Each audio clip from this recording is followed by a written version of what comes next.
Good morning, students. We had studied in the previous class uniform circular motion and non-uniform circular motion. In today's class, we will study frame of reference, types of frame of reference, pseudo force. तो heading देते हैं frame of reference.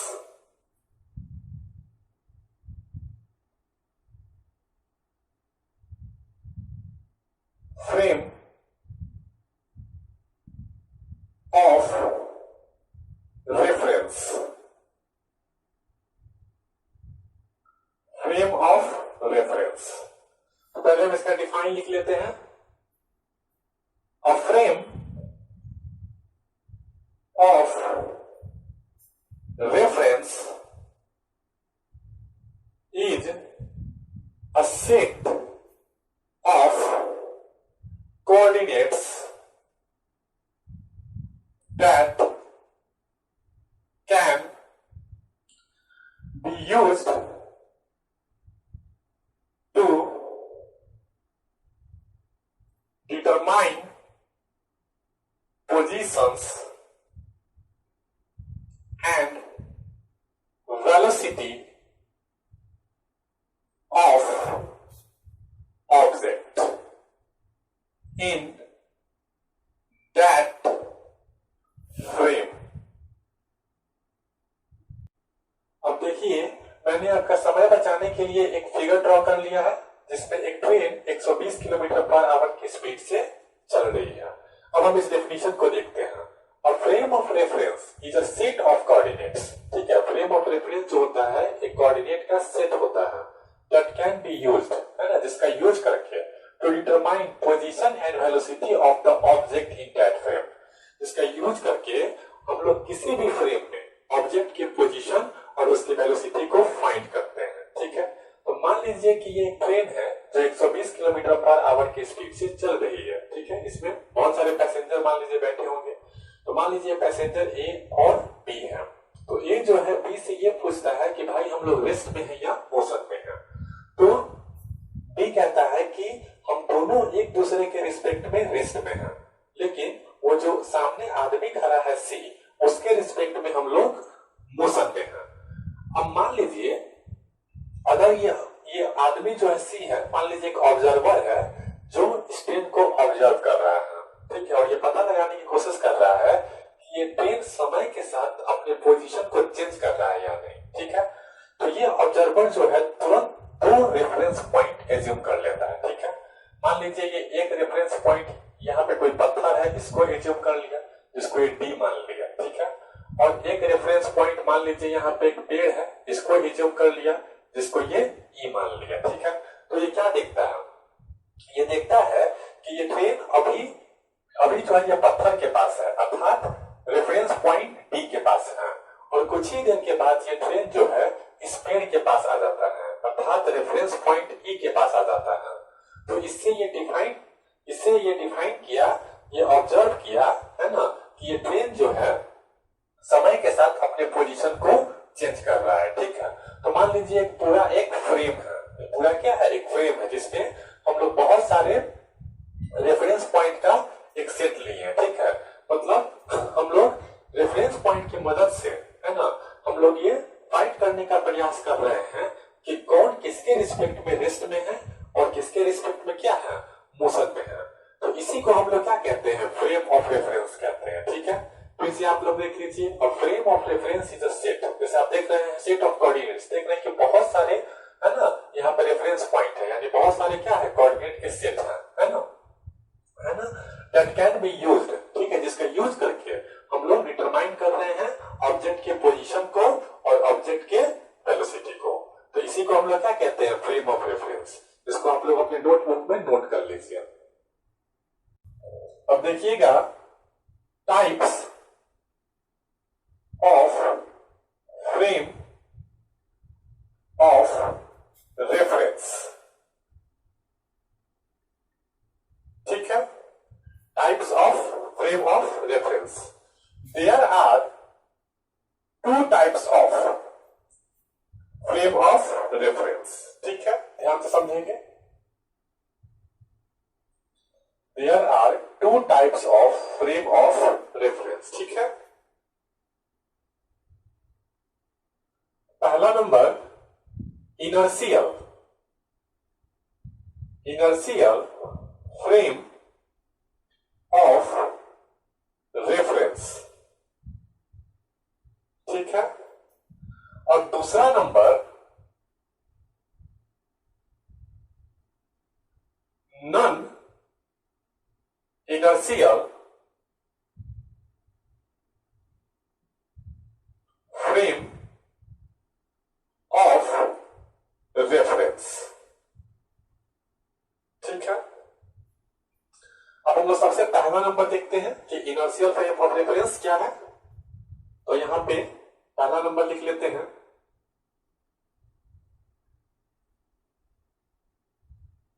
है ना, inertial frame of reference. ठीक है ना, अ frame of reference, a frame of reference that is at rest or moving at a constant velocity. Example, a train moving with uniform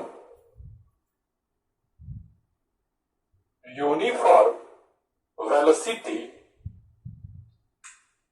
is an inertial frame। inertial frame। देखिए ये आपका पहला number है। ठीक है, अब दूसरा नंबर हम लोग यहां से लिख लेते हैं। ठीक है, ये हो जाएगा आपका non inertial frame of reference. ठीक है, non inertial frame of reference. A frame of reference, a frame of reference. ठीक है, a frame of reference which is an accelerated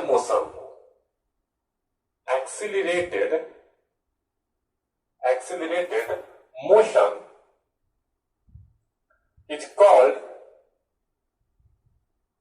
non-inertial frame of reference। ठीक है, एग्जाम्पल, an accelerated car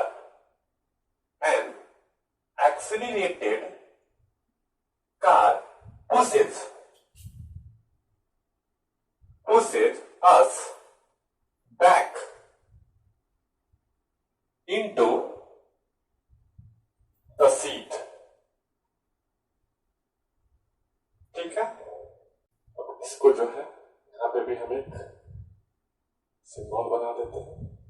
ठीक है, अब देखिए ये जो इनर्शियल वर्ड है, ठीक है, या कहे कि ये पूरा इनर्शियल फ्रेम है ना, ये जो पूरा आपका इनर्शियल फ्रेम जो लिखा हुआ है यहाँ पे, है ना, ये जो है किस लॉ को फॉलो करता है। तो आपको ध्यान देना होगा, ये जो है आपका फॉलो करता है लॉ ऑफ इनर्शिया को,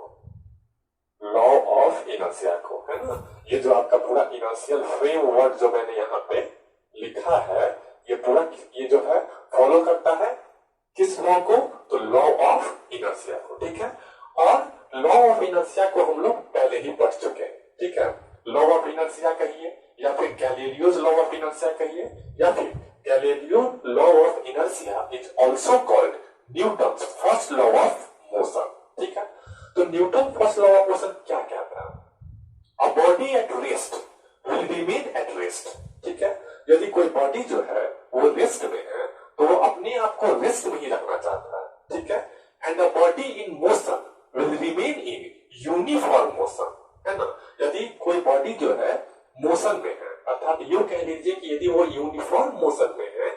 स्ट्रेट पाथ पे, ठीक है, तो वो अपने आप को यूनिफॉर्म मोशन में ही रखना चाहता है। Acted upon by an unbalanced force, जब तक कोई उस पे अनबैलेंस्ड फोर्स वर्क नहीं करे, ठीक है। इस चीज को हम लोग पहले ही पढ़ चुके हैं, एक बार और मैं आपको बता दूं, है ना। According to Newton first law of motion, या फिर आप कहिए Galileo's law of inertia, a body at rest will remain at rest and a body in motion will remain in uniform motion unless acted upon by an unbalanced force, ठीक है। तो ये जो inertial frame of reference है, ये किस law को follow करेगा, तो ये लॉ ऑफ इनर्शिया को फॉलो करेगा, ठीक है। कह रहा है कि a frame of reference that is at rest और मूविंग, ठीक है। कह रहा है कि a frame of reference that is at rest और moving at a constant velocity, ठीक है। तो इसको समझते हैं हम लोग एक फिगर के थ्रू। जैसे मान लीजिए कि यहां पे एक कार है, ठीक है, ये क्या है, एक कार है, ठीक है। और इस कार में सपोज कीजिए यहां पे एक कार है और यहां पे एक आदमी ऐसे ड्राइवर बैठा हुआ है, ठीक है। मान लीजिए कि ये कार अभी रुका हुआ है, ठीक है, ये ड्राइवर अभी चला नहीं रहा है, ये गाड़ी जो है क्या है, रुका हुआ है, अर्थात ये गाड़ी आपका रेस्ट में, ये गाड़ी क्या है, रेस्ट में है, मतलब ये मूव नहीं कर रहा है। तो इस पूरे फ्रेम को हम लोग बोलेंगे इनर्शियल फ्रेम ऑफ रेफरेंस, ठीक है, क्योंकि आप देख सकते हैं frame of reference that is at rest, और ऐसे भी आप देख चुके हैं कि inertial frame of reference, inertial inertial मतलब ये लॉ ऑफ इनर्शिया को फॉलो कर रहा है, और लॉ ऑफ इनर्शिया यानी न्यूटन फर्स्ट लॉ क्या कहता है कि अ body at rest will remain at rest. तो कहने का मतलब क्या है कि ये अभी क्या है, रेस्ट में, तो जब ये रेस्ट में है तो इसका मतलब है कि क्या है, लॉ ऑफ इनर्शिया को फॉलो कर रहा है, इसीलिए हमको क्या, इसको इस पूरे फ्रेम को हम क्या कहेंगे, इनर्शियल फ्रेम कहेंगे, ठीक है। या फिर ध्यान दें, मान लीजिए कि ये आपका केस 1 है, ठीक है। अब इसी को हम केस 2 के अंतर्गत समझते हैं। मान लीजिए कि ये आपका केस क्या है, 2 है, ये क्या है, आपका केस 2 है, ठीक है, ये आपका केस जो है 2 है। और सपोज कीजिए कि ये आपका कांस्टेंट वेलोसिटी के साथ मूव कर रहा है, किसके साथ मूव कर रहा है, ये रेस्ट में नहीं है, ये मोशन में है, लेकिन फिर भी ये कांस्टेंट वेलोसिटी के साथ ये मूव कर रहा है। कांस्टेंट वेलोसिटी कहने का मतलब क्या है, यूनिफॉर्म वेलोसिटी। कांस्टेंट वेलोसिटी कहने का मतलब क्या है, यूनिफॉर्म वेलोसिटी, ठीक है। तो हम जानते हैं कि जब भी कोई ऑब्जेक्ट कांस्टेंट वेलोसिटी या यूनिफॉर्म वेलोसिटी के साथ मूव करता है तो वहां पे एक्सेलरेशन जो होता है वो क्या हो जाता है, जीरो। एक्सेलरेशन क्या हो जाता है, जीरो। अर्थात हम ये कह सकते हैं कि ये एक्सेलरेटेड मोशन नहीं है, ठीक है, क्योंकि ये गाड़ी जो है कांस्टेंट वेलोसिटी या यूनिफॉर्म वेलोसिटी से मूव कर रहा है। और यदि कोई ऑब्जेक्ट में एक्सेलरेटेड मोशन नहीं हो तो हम ये कहते हैं कि जो पूरा फ्रेम है वो इनर्शियल फ्रेम है। अर्थात ये केस नंबर 2 जो है और ये केस नंबर 1 जो है, ये दोनों, इस दोनों की अगर बात की जाए, ध्यान देंगे, इस दोनों की अगर बात की जाए तो ये दोनों ही क्या है, ध्यान देंगे, ये दोनों ही आपका इनर्शियल है ना, ये दोनों ही आपका क्या है, इनर्शियल फ्रेम ऑफ रेफरेंस है, ठीक है। इस पूरे फ्रेम को हम क्या बोल सकते हैं, इनर्शियल फ्रेम ऑफ रेफरेंस। यानी ये किसको फॉलो कर रहा है, लॉ ऑफ इनर्शिया को। जब कोई बॉडी रेस्ट में है तो वो रेस्ट में ही रहना चाहता है, और कोई बॉडी अगर कांस्टेंट वेलोसिटी अर्थात यूनिफॉर्म वेलोसिटी के साथ वो मोशन कर रहा है किसी स्ट्रेट पाथ पे, तो वो कांस्टेंट वेलोसिटी में ही, कांस्टेंट मोशन में ही वो रहना चाहता है जब तक कि उस पर कोई अनबैलेंस्ड फोर्स वर्क नहीं करे, ठीक है। तो जब भी कोई ऑब्जेक्ट अगर रेस्ट में हो, जब भी कोई मान लीजिए फ्रेम है, केस 1 एक फ्रेम है, केस 2 एक फ्रेम है, तो जब भी कोई फ्रेम अगर आपका रेस्ट में, ठीक है, या फिर वो कांस्टेंट वेलोसिटी के साथ मूव कर रहा है, कहने का मतलब क्या है, यूनिफॉर्म वेलोसिटी के साथ मूव कर रहा है, तो हम कह सकते हैं कि इस पूरे फ्रेम को हम कह सकते हैं कि ये इनर्शियल फ्रेम ऑफ रेफरेंस। यहां तक क्लियर है। तो फॉर एग्जांपल हम क्या देख सकते हैं कि अ train moving with uniform velocity is an inertial frame. अब ट्रेन क्या, यहाँ पे कार भी यूज कीजिए, कोई दिक्कत नहीं, मतलब कोई भी ऑब्जेक्ट है ना जो या तो रेस्ट में हो या फिर वो यूनिफॉर्म वेलोसिटी के साथ मूव कर रहा हो तो हम उसको क्या बोलेंगे, इनर्शियल फ्रेम बोलेंगे। ठीक है, अब आता है non inertial frame of reference. ठीक है, तो देखिए यहाँ नॉन इनर्शियल कहने का मतलब क्या है ना, जैसे यहाँ इनर्शियल फ्रेम था, है ना, तो इनर्शियल फ्रेम था तो हम क्या कहते थे कि भाई ये लॉ ऑफ इनर्शिया को फॉलो करता है, लॉ ऑफ इनर्शिया को फॉलो करता है। ठीक है, लेकिन जैसे ही बात नॉन इनर्शियल फ्रेम की आती है, मतलब ये लॉ ऑफ इनर्शिया को फॉलो नहीं करता है, तो कहने का मतलब क्या है, ध्यान से देखिए, कहने का मतलब ये है कि ये कहता है कि a frame of reference which is an accelerated motion is called non inertial frame of reference. ठीक है, कहने का मतलब क्या है कि अब एक फिगर ड्रॉ कर लेते हैं। ठीक है ना, मान लीजिए कोई कार है। ठीक है, इस पे एक आदमी जो है ऐसे, ड्राइवर जो है इसके ऊपर में कुछ ऐसे बैठा हुआ है। ठीक है, इसके ऊपर ड्राइवर कुछ इस तरह से बैठा हुआ है। ठीक है, ये सीट पे कुछ इस तरह से बैठा हुआ है ना, कुछ इस तरह से बैठा हुआ है। ठीक है, तो अब ये कार जो है क्या हो रही है, मूव कर रही है। तो क्या कर रहा है, frame of reference which is an accelerated motion is called non inertial frame of reference. तो कहने का मतलब क्या है कि यहाँ पे वैसा मोशन जो कि एक्सेलरेटेड मोशन हो, उसी को हम लोग नॉन इनर्शियल फ्रेम कहते हैं। तो चूंकि एक्सेलरेटेड होने का मतलब क्या है कि चेंज इन वेलोसिटी, है ना, तो वेलोसिटी क्या होगा, यहाँ पे चेंज कर रहा होगा। ठीक है, तो यानी जब भी कोई ऑब्जेक्ट है ना एक्सेलरेटेड हो, एक्सेलरेटेड मोशन में हो, कहने का मतलब ये है कि वहां पे वेलोसिटी क्या कर रहा हो, चेंज कर रहा हो, तो ऐसी स्थिति में हम इस पूरे फ्रेम को हम क्या बोलते हैं, नॉन इनर्शियल फ्रेम बोलते हैं। ठीक है, अब देखिए इसमें एग्जांपल है, N accelerated car pushes us back into the seat. ठीक है, देखिए जब भी हम कोई गाड़ी में बैठते हैं, है ना, तो गाड़ी में अगर हम बैठेंगे और यदि ये गाड़ी रेस्ट में हो, यदि गाड़ी क्या हो, रेस्ट में हो, तो हमको जैसे बैठे हैं हम वैसे ही बैठे रहेंगे, कोई कुछ फील नहीं होगा। ठीक है, लेकिन जब गाड़ी एक्सेलरेटेड हो जाएगा, ठीक है, जब ये गाड़ी जो है एक्सेलरेटेड मोशन में आ जाएगा, ठीक है, एक्सेलरेटेड मोशन में आ जाएगा, तो कहने का मतलब क्या है कि पीछे की तरफ एक फोर्स का हमको एहसास होगा। ठीक है, हम एक फोर्स को फील करते हैं, पीछे की तरफ हम क्या करते हैं, एक फोर्स को फील करते हैं। देखिए ये फोर्स हम कब फील नहीं करेंगे, ध्यान दीजिएगा, अगर गाड़ी कांस्टेंट वेलोसिटी के साथ मूव कर रहा हो। ध्यान दें, अगर गाड़ी कांस्टेंट वेलोसिटी के साथ मूव कर रहा हो तब हम इस फोर्स को फील नहीं करेंगे, ये फोर्स हम फील नहीं करेंगे। या फिर गाड़ी रेस्ट में हो, यानी हम कह सकते हैं कि ये गाड़ी इनर्शियल फ्रेम ऑफ रेफरेंस में अगर होगा तो हम पीछे की तरफ फोर्स एहसास नहीं करेंगे। गाड़ी चल रहा है, गाड़ी ऐसा नहीं है कि चल नहीं रहा है, गाड़ी चल रहा है, लेकिन गाड़ी कांस्टेंट वेलोसिटी के साथ मूव कर रहा है, तो हम पीछे की तरफ एक फोर्स महसूस नहीं करेंगे। यदि गाड़ी रेस्ट में है फिर भी हम फोर्स महसूस नहीं करेंगे। फोर्स कब महसूस करेंगे, तो जो फोर्स हम महसूस कब करेंगे, जब यहाँ पे ये एक्सेलरेटेड मोशन हो, ये गाड़ी क्या हो, एक्सेलरेटेड हो, यानी वेलोसिटी क्या हो, चेंज कर रहा हो, वेलोसिटी चेंज करने लगेगा तो वो non inertial frame of reference हो जाएगा। और ऐसी स्थिति में हमको ऐसा फील आएगा कि पीछे की तरफ हम, ये गाड़ी आगे की तरफ एक्सेलरेटेड है और पीछे की तरफ हमें ऐसा लगेगा कि कोई हमें धक्का दे रहा है, कोई फोर्स लगा रहा है। ठीक है, तो इसी फोर्स को हम लोग स्यूडो फोर्स के नाम से जानते हैं, स्यूडो फोर्स। ठीक है, ये क्लियर है, और आप इसको नोट कर लीजिए अपने नोटबुक में। अब हम लोग स्यूडो फोर्स को अच्छे से समझ लेते हैं। ठीक है, तो हेडिंग देते हैं स्यूडो फोर्स।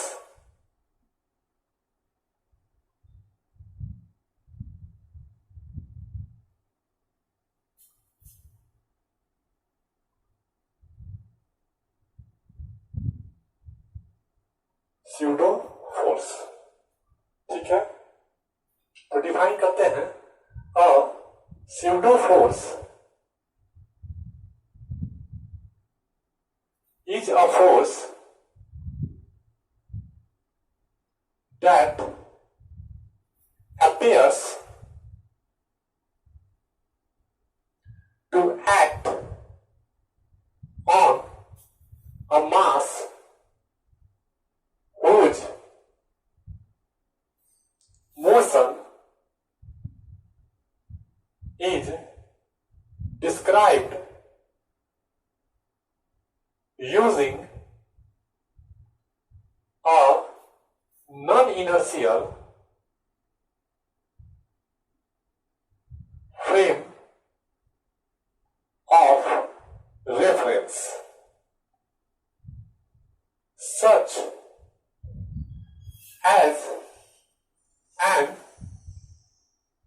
एक्सीलरेटिंग और रोटेटिंग रेफरेंस फ्रेम। ठीक है, ध्यान से देखिएगा, a pseudo force is a force that appears to act on a mass whose motion is described using a non-inertial frame of reference such as an accelerating or rotating reference frame। देखिए, pseudo force को समझने के लिए मैंने एक car का picture draw कर लिया है। ठीक है, मान लीजिए कार जो है कुछ आगे की तरफ ऐसे मूव कर रहा है। ठीक है, और इसमें वेलोसिटी जो है वो चेंज कर रहा है। ठीक है, तो हम जानते हैं कि चेंज इन वेलोसिटी क्या होता है, एक्सेलरेशन होता है। मतलब ये कार में एक्सेलरेशन कुछ इस डायरेक्शन में है। ठीक है, मतलब एक तरह से हम कह सकते हैं कि ये एक्सेलरेटिंग ऑब्जेक्ट है। अब देखिए, स्यूडो फोर्स जो क्रिएट होता है वो मास की, ऑब्जेक्ट के मास की वजह से ही क्रिएट होता है। ठीक है, जैसे मान लीजिए कि ये यहाँ पे आप बैठे हुए है ना, तो आपको ऐसा फील होगा कि कोई इनविजिबल फोर्स है जो आपको पीछे की तरफ धकेल रहा है। ठीक है, आपको सीट में जो है, कार के सीट में आपको दबा रहा है, आपको ऐसा फील होगा। ठीक है, ये क्यों फील होता है? देखिए, मास का एक बेसिक प्रॉपर्टी होता है जिसको हम लोग लॉ ऑफ इनर्शिया कहते हैं। ठीक है, जिसको हम लोग समझ भी चुके हैं। ठीक है, तो लॉ ऑफ इनर्शिया का रूल क्या कहता है कि अगर कोई ऑब्जेक्ट है ना रेस्ट में है तो वो अपने आप को रेस्ट में ही बनाए रखना चाहता है, वो रेस्ट में ही रहना चाहता है। और यदि कोई ऑब्जेक्ट यूनिफॉर्म मोशन के साथ एक स्ट्रेट पाथ पे आगे बढ़ रहा है तो वो अपने आप को यूनिफॉर्म मोशन में ही बनाए रखना चाहता है, और वो जिस डायरेक्शन में आगे बढ़ रहा है वो उस डायरेक्शन को भी बनाए रखना चाहता है, जब तक कि उस पर कोई अनबैलेंस्ड फोर्स है ना एक्ट नहीं करे। ठीक है, ये हमारा लॉ ऑफ इनर्शिया कहता है। लेकिन ध्यान से देखेंगे, यहाँ पे क्या है, इस पूरे कार में वेलोसिटी की चेंज होने की वजह से ये क्या हो जा रहा है, ये एक एक्सेलरेटिंग ऑब्जेक्ट हो जा रहा है, जिसकी वजह से ये नॉन इनर्शियल, ये पूरा फ्रेम जो है वो नॉन इनर्शियल फ्रेम बन जा रहा है। ठीक है, तो ये ऑब्जेक्ट तो चाहता है कि भाई ये अगर यूनिफॉर्म मोशन के साथ मान लीजिए अगर आगे बढ़ रहा है तो चाहता है कि उसी के साथ आगे बढ़े। लेकिन हो क्या रहा है कि इसमें वेलोसिटी की चेंज होने की वजह से ये ऑब्जेक्ट जो है, ये कार जो है एक्सेलरेटिंग ऑब्जेक्ट बन जा रहा है। ठीक है, जिसकी वजह से हम लोग एक फोर्स को क्या कर रहे हैं, फील कर रहे हैं पीछे की तरफ। तो अब ये एक्सेलरेटिंग ऑब्जेक्ट होने की वजह से ये non inertial frame of reference कहलाएगा। ठीक है, इसका मतलब स्यूडो फोर्स हमेशा क्रिएट कहां होता है, non inertial frame of reference में। ठीक है, तो इसी फोर्स को जो हम पीछे की तरफ फील कर रहे हैं, इसी फोर्स को हम लोग बोलते हैं स्यूडो फोर्स। इसी फोर्स को क्या बोलते हैं हम लोग, स्यूडो फोर्स।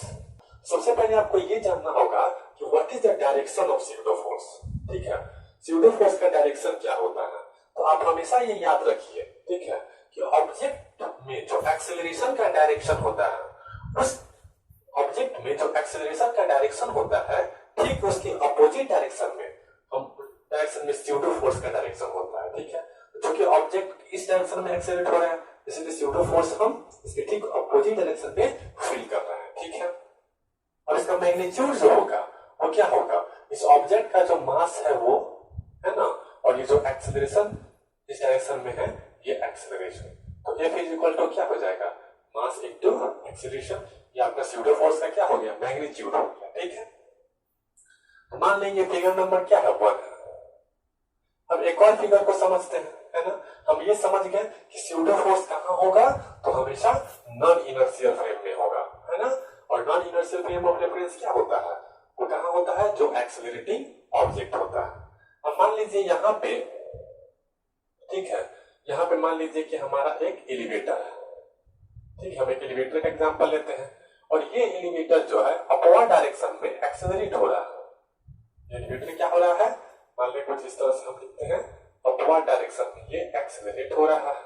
आप इसमें खड़े हैं, मान लीजिए कि क्या है, आप इसमें कुछ इस तरह से खड़े हैं, तो आपको ऐसा फील हो रहा है कि कोई आपको नीचे की तरफ धकेल रहा है।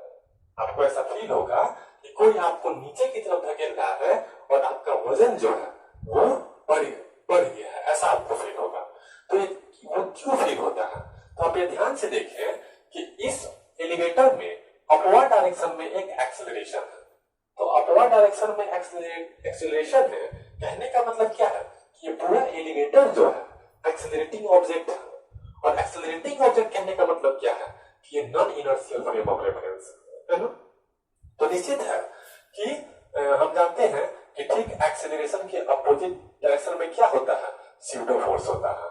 तो यही तो हमें तो इसमें जो आप खड़े हैं आपको ये फील हो रहा है कि आपको नीचे की तरफ कोई धकेल रहा है, वो किसकी वजह से फील हो रहा है, वो स्यूडो फोर्स की वजह से फील हो रहा है। ठीक है, क्या हो गया, फिगर नंबर 2 हो गया। अब देखिए इस डेफिनेशन में क्या कहता है कि सच एज एन एक्सेलरेटिंग, है ना। तो ये दोनों फ्रेम जो है वो कौन सा फ्रेम है, एक्सेलरेटिंग फ्रेम है ना। और कह रहा है रोटेटिंग रेफरेंस फ्रेम।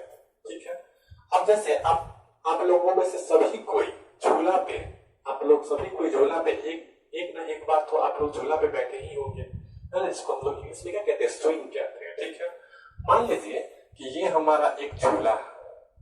ठीक है, ये क्या है, हमारा एक झूला।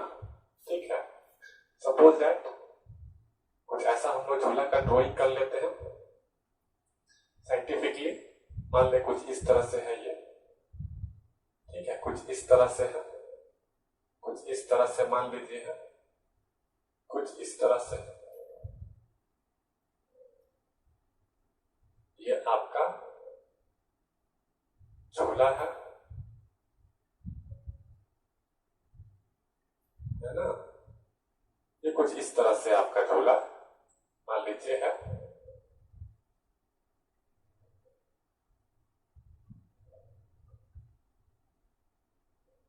ठीक है, और ये कुछ ऐसे रोटेट कर रहा है। ठीक है, तो जब भी आप झूला पे बैठते हैं तो आपको ऐसा लगता है कि मान लीजिए आप यहाँ पे है तो आपको ऐसा लगेगा कि आपको बाहर की तरफ कोई इनविजिबल सा फोर्स है जो आपको बाहर की तरफ कुछ ऐसे धकेल रहा है, आपको ऐसा फील होगा। तो यही फोर्स क्या होता है, स्यूडो फोर्स होता है। यही फोर्स क्या होता है, स्यूडो फोर्स होता है। लेकिन चूंकि ये सर्कुलर मोशन है, ठीक है, ये झूला जो है ये सर्कुलर पाथ पे मूव कर रहा है। ठीक है, तो सर्कुलर मोशन के लैंग्वेज में ये जो फोर्स है इसको हम लोग बोलते हैं सेंट्रीफ्यूगल फोर्स। इसको क्या बोलते हैं हम लोग, सेंट्रीफ्यूगल फोर्स। ठीक है, ये जो आपका फोर्स है इसको क्या बोलेंगे, सेंट्रीफ्यूगल फोर्स, या फिर इसी को हम लोग बोलते हैं स्यूडो फोर्स। स्यूडो फोर्स, ठीक है। अब चूंकि सेंट्रीपिटल फोर्स और सेंट्रीफ्यूगल फोर्स बढ़ाने से पहले मुझे frame of reference, types of frame of reference, है ना, एंड स्यूडो फोर्स का जानकारी देना बहुत जरूरी था, तो फिर आपको ये समझ में ही अच्छे से नहीं आता।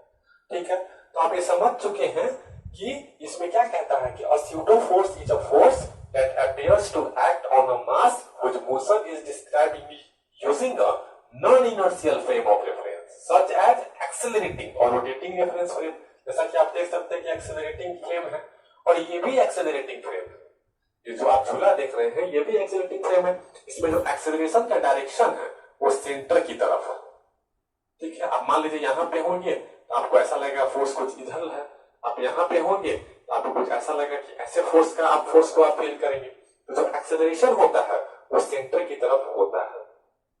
अब यहाँ पे एक्सेलरेशन सेंटर की तरफ क्यों होता है, ठीक है, तो ये हम लोग सेंट्रीपिटल फोर्स पढ़ेंगे और सेंट्रीफ्यूगल फोर्स पढ़ेंगे तो उसमें हम लोग देखेंगे। ठीक है, तो तत्काल के लिए बस आप इतना जान लीजिए कि जब भी हम झूले में बैठते हैं तो हमें ऐसा लगता है कि हमको बाहर की तरफ कोई धकेल रहा है, तो उस फोर्स को हम लोग क्या कहते हैं, स्यूडो फोर्स कहते हैं। और ये जो कि ये झूला है ये सर्कुलर पाथ पे मूव कर रहा है, तो सर्कुलर मोशन के केस में, है ना, सर्कुलर मोशन के लैंग्वेज में हम लोग इसको सेंट्रीफ्यूगल फोर्स या फिर स्यूडो फोर्स के नाम से जानते हैं। यहां तक क्लियर है? अब आप इसे नोट कर लीजिए, अब ध्यान से समझेंगे। अब इसमें हमारा नेक्स्ट टॉपिक है centripetal force, centrifugal force, radial acceleration and tangential acceleration. ठीक है, अब मैं इन सारी टॉपिक को अगर इस वीडियो में डालूंगा तो ये वीडियो काफी लंबा हो जाएगा, फिर इसे अपलोड करने में काफी दिक्कतें आएंगी। ठीक है, अब चूंकि centripetal force, centrifugal force, radial acceleration और टेंजेंशियल एक्सेलरेशन को समझने के लिए ये चीज बहुत इंपॉर्टेंट है। ठीक है, ये सारे कॉन्सेप्ट जो मैंने आपको दिए, frame of reference, types of frame of reference, है ना, और स्यूडो फोर्स का जो मैंने कॉन्सेप्ट आपको दिया है, ये काफी इंपॉर्टेंट है centripetal force, centrifugal force, radial acceleration और टेंजेंशियल एक्सेलरेशन को समझने के लिए। तो मुझे आपसे विनती है कि मैंने जो भी आपको पढ़ाया है इसे आप अपने नोटबुक में साफ सुथरा, और जितने भी फिगर्स हैं उन सारे फिगर को पेंसिल से अच्छे से ड्रॉ करेंगे।